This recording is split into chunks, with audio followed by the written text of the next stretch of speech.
नहमदु व नुसल्ली अला रसूलिहिल करीम अम्मा बाद फ़ाऊज़ु बिल्लाहि मिनश शैतानिर रजीम बिस्मिल्लाहिर रहमानिर रहीम रब्बि इश्रह ली सदरी व यस्सिर ली अमरी वहलुल उक़दतम मिन लिसानी यफ़क़हू क़ौली माशाअल्लाह ला कुव्वता इल्ला बिल्लाह। बेशक सारा का सारा इल्म मेरे रब के पास है और जो उसने अता किया उसमें से बयान करती हूँ। दुनिया में कोई ऐसा मर्ज नहीं जिसका इलाज मौजूद ना हो। अल्लाह ताला ने कलाम रब्बी में हर मर्ज का इलाज रखा है।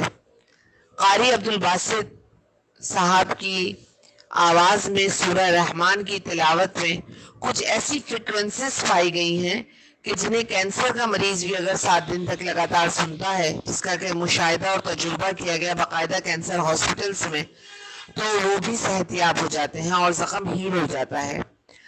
तो कारी अब्दुल कोई भी बीमारी हो, कारी अब्दुल बासित साहब की अगर आवाज़ में सूरह रहमान को सुना जाए 7 दिन तक, मगर शर्त यह है कि अकेले कमरे में बैठकर बीच में कोई वक्फा ना आए, किसी से बातचीत ना हो।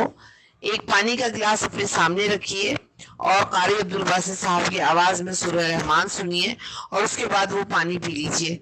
आप देखेंगे कि कितना अफाका होगा और अल्लाह रब्बुल इज्जत सेहत और तंदुरुस्ती अता फरमाएगा। बेशक सेहत और तंदुरुस्ती देने वाला अल्लाह है।